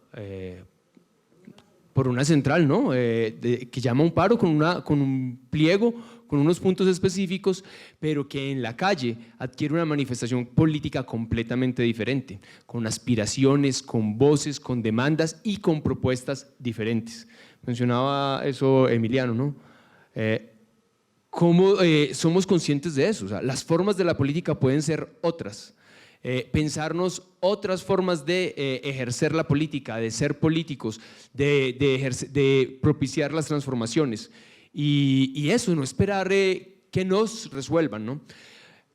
El gobierno sobre todo, ¿no? Entonces como que vamos a llevar el pliego y las peticiones ante el gobierno como en la aspiración de que es el gobierno quien nos va a propiciar las transformaciones. Yo creo que ese diálogo, como por ejemplo se propone acá en el país, un diálogo con el gobierno. Yo creo que lo importante de un diálogo es el diálogo que se está dando en la calle, el diálogo que se está dando en el barrio, en la asamblea popular, el de escucharnos como nos estamos escuchando acá.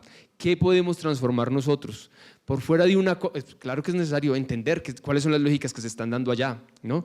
Cómo se manipula. O sea, si por ejemplo no hubiéramos estado allí, tal vez no hubiéramos entendido cómo ha venido evolucionando esto de la propuesta de comercializar la vida, ¿no? Con la economía verde. Ha sido interesante, ha sido importante, más que interesante, entender eso desde allí. Pero luego, ¿cómo evitamos que eso suceda?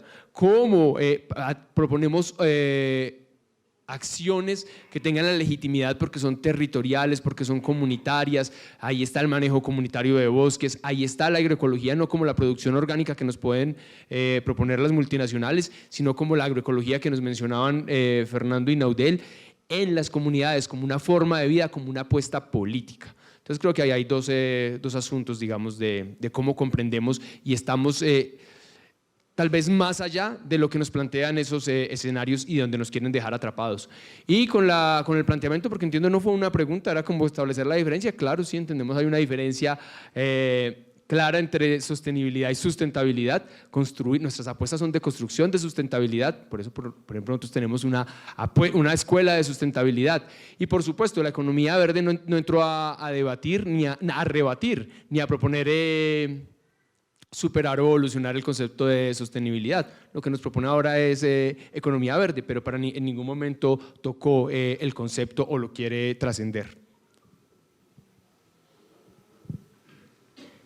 Bueno, yo quería también tocar un poco con el tema del escenario de la COP, y nosotros, haciendo una reflexión en la organización, decíamos que todos estos escenarios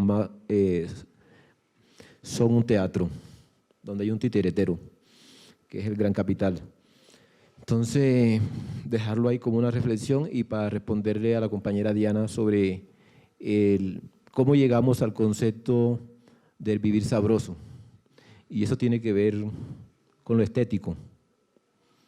Tiene que ver con un diseño estético y a partir de una pequeña unidad que se llama el agroecosistema biodiverso familiar en el tema rural. El agroecosistema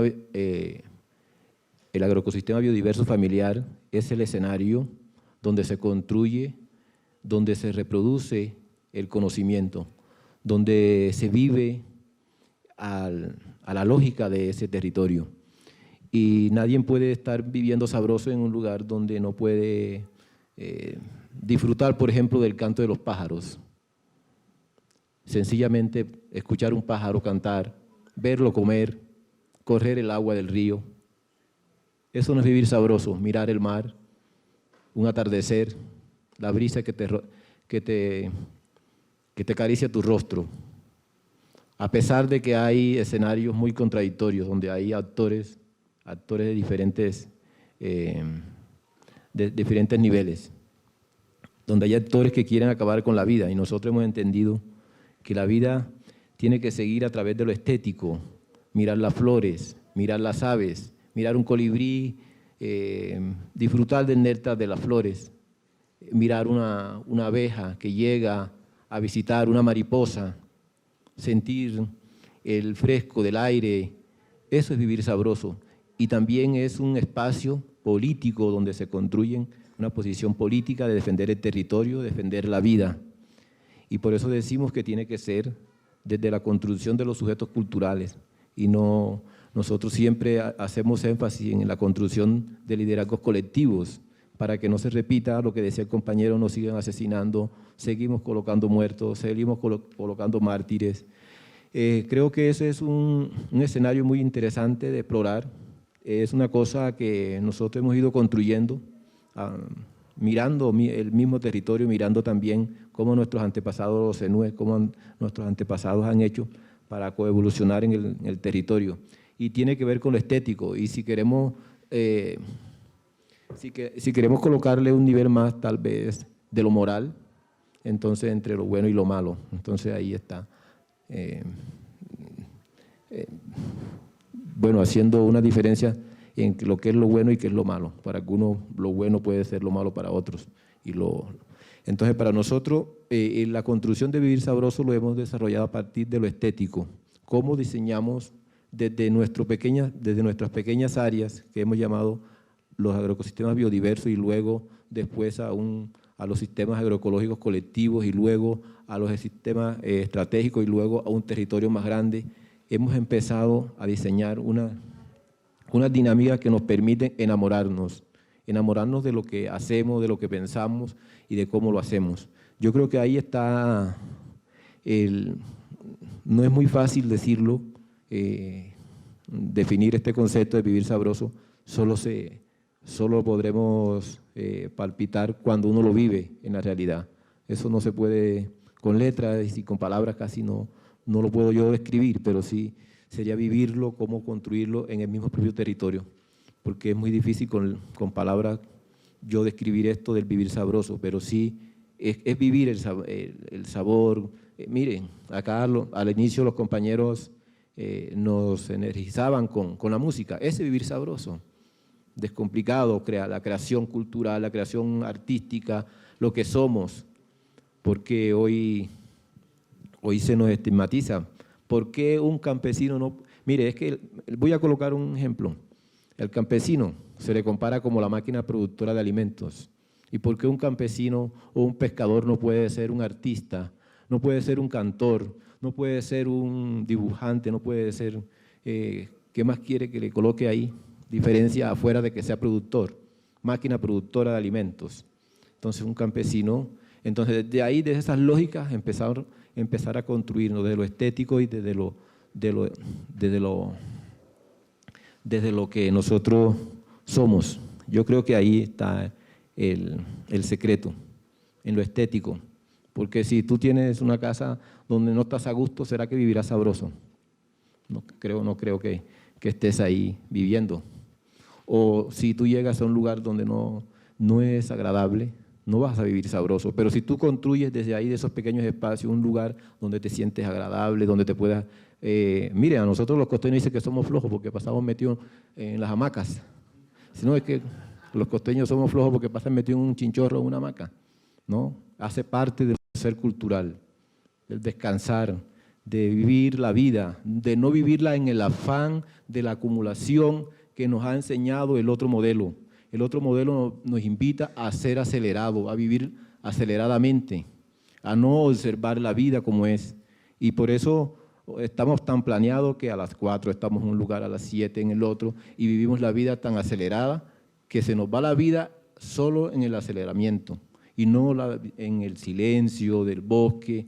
No estamos, la sociedad nos enseña eso. Entonces yo creo que ahí voy a dejar porque sí podríamos ser.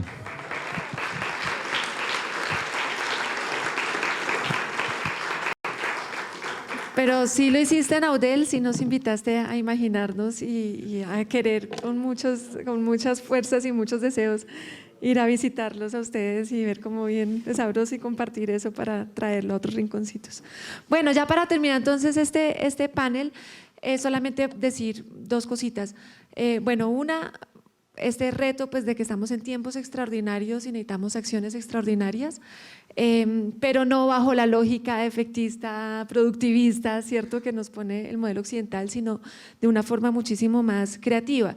Y eso entonces implica, por un lado, pues cuestionar, ¿cierto?, cuestionar muchísimos conceptos, los que ya cuestionamos, por supuesto, pues de este sistema económico, pero también cuestionar lo que nos dicen de la crisis, ¿no? ¿Qué es la crisis? ¿Eso viene de hace un siglo o dos? No.